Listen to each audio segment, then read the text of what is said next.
2 মাসের মাথায় সুখবর দিলেন অভিনেত্রী সন্দীপ্তা সেন। 2023-এর ডিসেম্বরে হইচই চিফ অপারেটিং অফিসার সৌম্য মুখার্জির সঙ্গে 7 পাকে বাধা পড়েন অভিনেত্রী সন্দীপ্তা। বিয়ের কিছুদিন পর থেকেই শুটিং এ ফিরতে দেখা যায় অভিনেত্রীকে। এরই মধ্যে অভিনেত্রী দিলেন নতুন সুখবর, তার বড় পর্দায় আপকামিং ছবি আফিসের ফার্স্ট লুক। 2023-এই দ্য একেন রুদ্ধশ্বাস রাজস্থান দিয়ে প্রথম বড় পর্দায় ডেবিউ করেন অভিনেত্রী, যা দর্শক মহলে বেশ প্রশংসা পায়।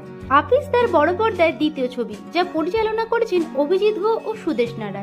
বাণী বসুর গল্প অবলম্বনে তৈরি সিনেমাটি প্রধানত দুটি নারীর জীবনের গল্প নিয়ে, যেখানে সন্দীপ্তা সেনের চরিত্রের নাম জয়িতা সান্যাল। তার একটি 3 বছরের ছোট বাচ্চা আছে।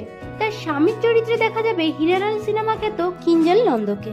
সিনেমাটিতে সন্দীপ্তাকে সংসার ও অফিস দুটোই একসঙ্গে সামলাতে দেখা যাবে। দ্বিতীয় নারীর চরিত্রে থাকছেন অভিনেত্রী সুদীপা চক্রবর্তী। তাকে জয়িতা সান্যালের বাড়ির পরিচারিকা চরিত্রে দেখা যাবে। এই দুটি নারীর জীবনের এক কেন্দ্রিক গল্প নিয়ে তৈরি আপকামিং ছবি আফিস।